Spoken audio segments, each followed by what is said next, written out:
Sabemos o creemos saber lo que es una neurona, pero en la mayoría de los casos solo tenemos una pequeña preconcepción del término en sí. La imagen más común que la gente asocia a las neuronas es un grupo de pequeñas ramificaciones eléctricas conectadas entre sí.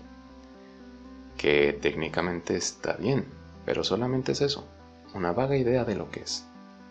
No se sabe con seguridad lo que hacen o para qué sirven, solamente se sabe que sirven para pensar y que son importantes. En este video trataremos de explicar de la manera más simple y entendible lo que es una neurona, cómo funciona y que no únicamente sirven para pensar, ni mucho menos que están únicamente en el cerebro. Cualquier humano puede estar absolutamente seguro de dos cosas. Número 1, todo tiene un inicio y un final. Y número 2, el humano puede decir con total seguridad y sin miedo a equivocarse todo lo que no sabe. Los invito a aceptar esta primicia y adentrarse a una nueva concepción de algo que creían saber. Empecemos por el inicio. ¿Dónde es que se encuentran las neuronas? Empecemos por su hogar, el sistema nervioso central. Es el centro de operaciones del cuerpo humano. Se encarga de procesar toda la información que obtenemos del exterior y de controlar las funciones vitales de nuestro cuerpo. El eje central de su importancia reside en la capacidad de controlar las funciones motoras del cuerpo, el entendimiento de conceptos conocidos y el aprendizaje de nuevos, y algunas cuestiones más complejas como la generación de emociones. Ahora, la parte que nos concierne saber del sistema nervioso central es la que está compuesta por el encéfalo y la médula espinal. El encéfalo se le conoce como el centro de control y regulación del cuerpo, pero también es el centro de operaciones de las neuronas. Están protegidas por el líquido cefalorraquídeo. En este lugar se llevan a cabo los procesos neuronales que permiten la ejecución y análisis de información del resto de divisiones del sistema nervioso. La médula espinal está conectada con el encéfalo y su tarea es funcionar como puente de comunicación para mandar y recibir los impulsos nerviosos al resto del cuerpo. Ahora sabemos dónde se encuentra, pero ¿qué es una neurona? La neurona, también conocida como neurona de asociación o interneurona, es aquella que no se conecta con receptores sensoriales o fibras musculares. En cambio, se conecta con otras interneuronas. A esto se le conoce como sinapsis y permite realizar procesos más complejos, como la recolección, el análisis y almacenamiento de información enviada por las neuronas sensoriales. En consecuencia, ellas pueden transformar el estímulo en una respuesta y por ende en una reacción que será mandada hacia las neuronas motoras. Ya sabemos qué es una neurona. Ahora conozcamos su anatomía. Mencionaremos sus partes una por una. Número 1. Cuerpo celular o soma. Es el lugar donde se produce la energía para el funcionamiento de la neurona y dentro de él se encuentra el núcleo de la misma. Número 2. Dendritas. Su tarea es captar los neurotransmisores producidos por otra neurona y enviar la información química al soma para que ésta se active y dispare un impulso eléctrico en caso de que la señal que recibió sea excitatoria o no, en caso de que sea inhibitoria. Número 3. Axón. Una vez el soma ha disparado, el axón tiene la función de conducir el impulso eléctrico para informar a otra neurona. Número 3. Mielina. Es la capa que rodea el axón y ésta se encarga de que el impulso eléctrico viaje a través a la velocidad adecuada. Número 4. Axón terminal. Se encuentran los botones sinápticos y una vez la información fue mandada hacia el axón y éste lo recorrió por completo, los botones por medio de sus ramificaciones mandan los neurotransmisores que serán captados por otras dendritas de otras neuronas. Bueno, viendo su anatomía, comprendamos cómo funciona una neurona. Funcionamiento neuronal. Debemos de saber que las neuronas transportan estímulos o información por medio de señales eléctricas. Ahora, dentro del sistema nervioso central se encuentra una disimilitud de iones y potencial eléctrico dentro y fuera de las células, las neuronas, que en su mayoría están conformadas por cationes, sodio y potasio, y aniones, cloruro y aminoácidos. Mencionamos que hay diferencias entre el nivel eléctrico que hay fuera de la célula teniendo una carga negativa, en comparación al exterior de la misma. Potencial de membrana.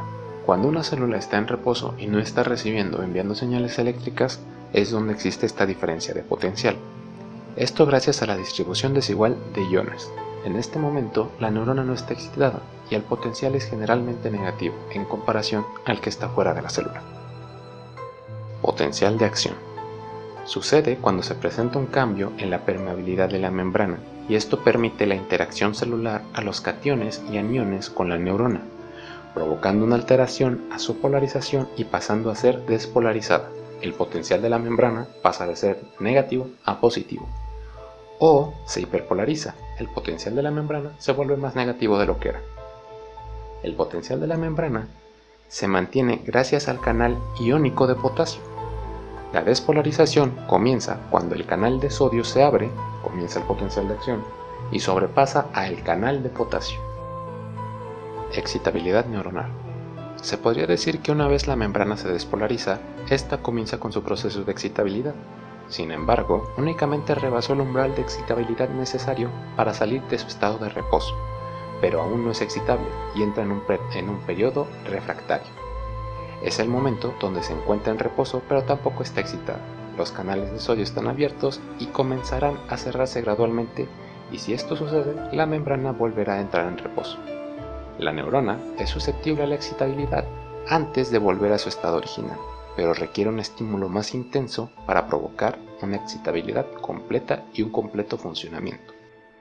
Ya conocemos al actor principal en el proceso neuronal, pero existen otras neuronas aparte de las neuronas interneuronales, que son las neuronas glías o células glías. Son células más pequeñas y numerosas que las neuronas y no transmiten impulsos eléctricos. Sirven como soporte para las neuronas, ya sean como nutrientes para las mismas o defendiéndolas. Desempeñan un papel importante en la vida y el desarrollo de las neuronas, y los tipos de células que existen son la célula de microglía. Cuando se produce una lesión o inflamación en el tejido nervioso, estas células se activan y se reproducen para ir a la zona dañada. Los oligodendrocitos. Es una vaina de tamaño considerable que rodea los axones y forman una capa de mielina que ésta crea un aislante para mejorar la velocidad de conducción de los impulsos eléctricos dentro del axón. Muy bien, pues ya conocemos a dos miembros importantes en este proceso, pero no conocemos el proceso en sí. Y este es la sinapsis. Es el proceso donde las neuronas se comunican y organizan entre sí y el resultado es mandado a las divisiones del sistema nervioso. Se pueden comunicar mediante impulsos eléctricos o reacciones químicas. Para diferenciar entre el transmisor y el receptor de la señal, se les llama de la siguiente forma. Neurona que envía la señal es la neurona presináptica y la neurona que recibe la señal es la neurona postsináptica. Existen tres tipos de conexión según la forma en la que se conecten las neuronas. Número 1. Axodendríticas. Es cuando una neurona se conecta del axón a las dendritas de otra neurona. Número 2. Axosomáticas. Cuando una neurona se conecta del axón al soma o al cuerpo celular de otra neurona. Número 3. Axoaxónicas. Es cuando dos neuronas se conectan del axón. Muy bien. Pues ya conocemos qué es una neurona, cómo funciona, su anatomía y su proceso. Sin embargo, como vimos con las neuronas glía, no son el único tipo de neuronas que existen en el cuerpo, ya que estas son las que están en el sistema nervioso central. Pero existen otro tipo de neuronas que no interactúan necesariamente con otra neurona, sino con otras partes de nuestro cuerpo y nervios. Empezaremos mencionando a uno importante, y es la neurona motora.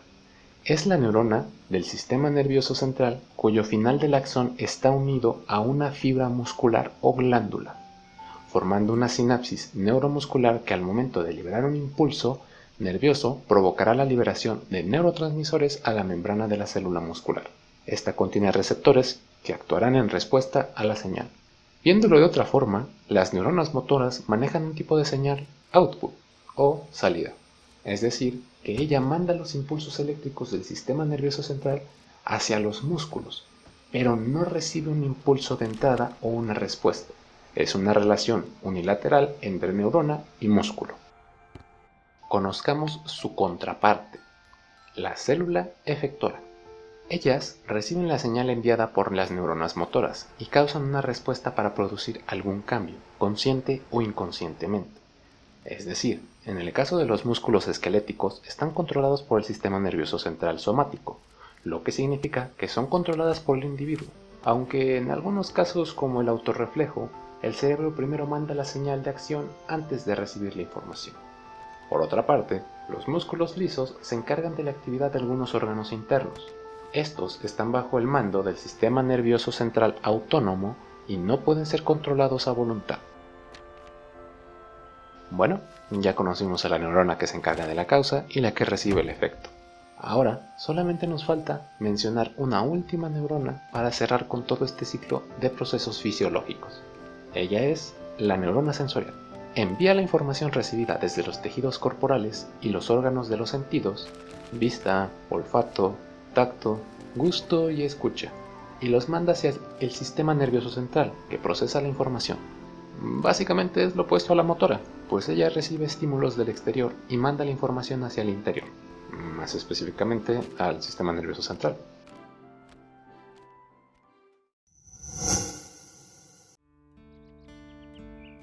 Bueno, eso sería todo por parte mía sobre este tema. En caso de que no tuvieras muy en claro lo que era una neurona, pues espero que te haya ayudado a entender un poco más sobre el tema. Pero te invito a no conformarte con la información de este video y a continuar por tu cuenta con una investigación más amplia y dirigida personalmente por ti. Agradezco el tiempo que te has tomado para ver el video y te deseo que tengas un excelente día. Nos vemos.